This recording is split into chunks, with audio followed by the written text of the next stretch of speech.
Welcome to music.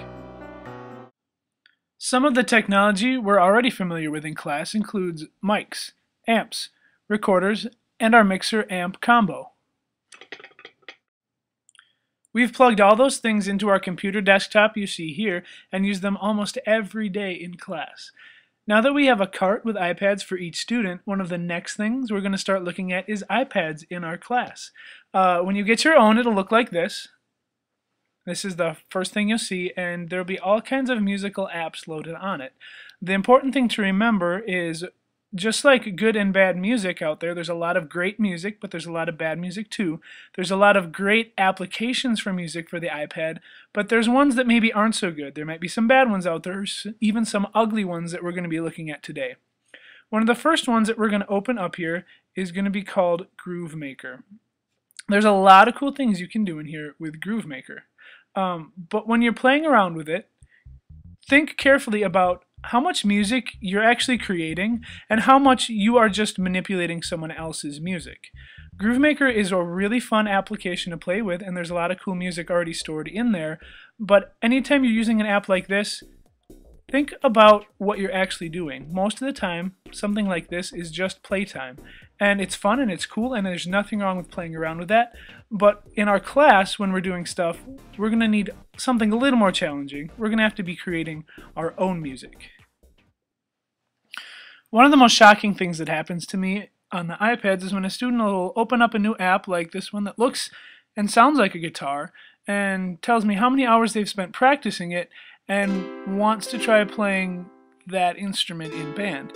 Now, just because you spent that many hours practicing it on the iPad doesn't mean you're going to spend that many hours practicing the actual instrument.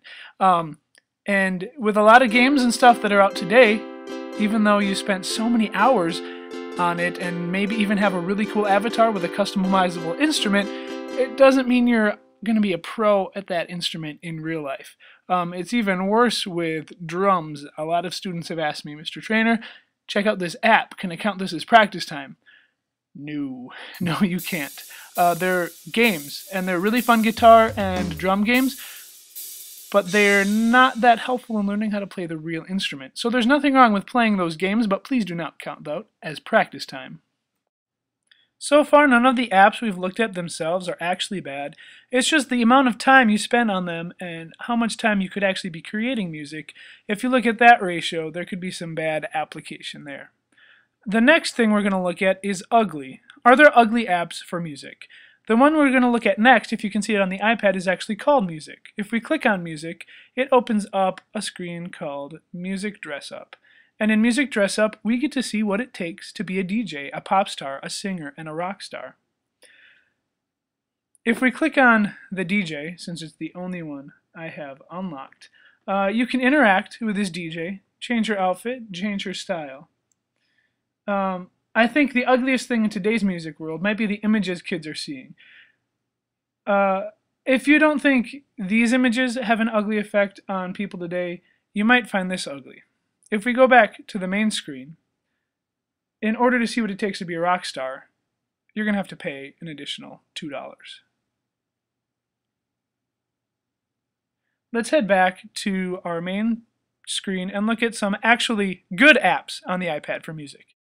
Probably my absolute favorite music software is Finale. Finale's music notation software, so it's used for writing music. And if I open it on my computer here, you can see it's basically a great big notebook full of music staff paper, and on it you can add notes, add music, add all different voices, all different instruments. This one is a piece we did in choir called Dorma Dorma, and you can see the voices and piano, but you can add any instrument you can think of, or even make up your own instruments and put them in.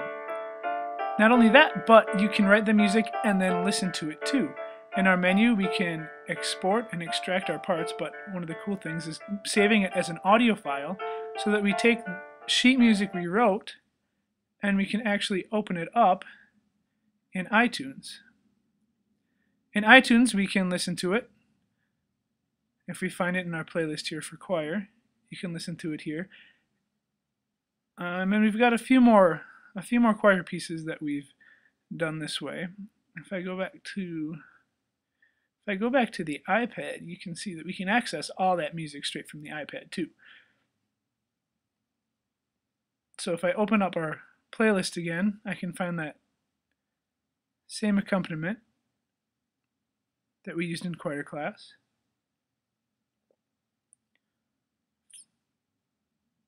Let me close this, and using the iPad again, you can scroll through all that music that's on the computer and find all the other accompaniments that we've created in Finale. So there's a lot of really cool things you can do with creating and listening to music on here with our different apps. One of the apps you'll see me using an awful lot from the podium is a score reading app, and there's a whole bunch of those out there. The one I have, if I open it up, there's a musical shelf, and it's got all my scores on that shelf, and I can scroll through any score that we've got in band class that I've put up on the shelf. And I can take that with the podium to me and to the podium with me, and I don't need to take any paper, so I don't have to worry about things falling off. I can write notes in my music, and if the violins actually slur that line correctly, I can erase that and take it out. But the cool thing is, I can make all my notes right here, I can have all my scores with me in one spot, and I can take that to the music stand, and I don't have to worry about shuffling through papers when we're doing our concerts. Most of the music apps you'll find on your iPad are for practicing with. Two of the most common ones that we use are the metronome and the tuner. First, let's open up the one called iBeat. And if you take a look at it, it looks like a old-fashioned style metronome. And there's two ways to use it. We can open up the settings. We can change this all to metronome, but if you want, you can practice actually with a drum beat, and you can get the drum beat going. More traditional metronome sound just gives you the clicks. So that's something used for practicing, and we've used that in our sectionals and in private practice and even in our full band class. The other way to use it is to go back to the traditional metronome, the old-fashioned metronome, and just like the old school metronomes, you slide the bar up or down. Sliding it up makes it slower tempo, sliding it all the way down to practice those faster passages, and if you put it in the middle, you've got your tempos around in the middle. That one we probably use the most. The second most used app we have in our class is the metronome. If I open up the AccuTuner, the goal is when you play your instrument, when you play a specific note, if we're trying to play an A, we want to get that arrow in the green or as close to the green as we can. One of the apps we haven't used yet, but it's going to be really helpful for jazz band students, is called iRealBook. So when we open up iRealBook, we get this welcome screen. Let's close that and take a look at some of the cool things in here. You've got a library of basically sheet music. It's just the chord symbols written out though, so none of the notes are there. It's your job to make up the notes. So when you're looking at this, you can study the chord symbols, but the point is to play the music. And when it starts, you've got a rhythm section that's playing along, and then when you're at home practicing, you're not practicing by yourself, you've basically got the whole rhythm section behind you.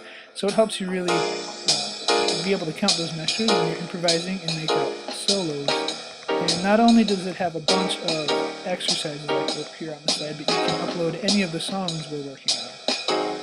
So most of the music apps we have right now are for practicing, and the only ones we've used right now are for practicing.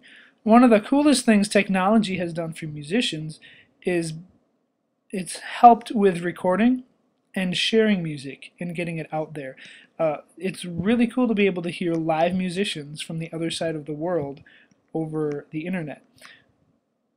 SoundCloud is an app that you can upload any of your own music and share it with anyone all over the world. So let's get through this. Open up SoundCloud. All right. So on here you'll see a whole bunch of artists, and you can follow artists, and then when you do, you can take a look at all the music they've got in here. So two of the people I'm following here, Keith Carnes, his jazz band, all his music's in here.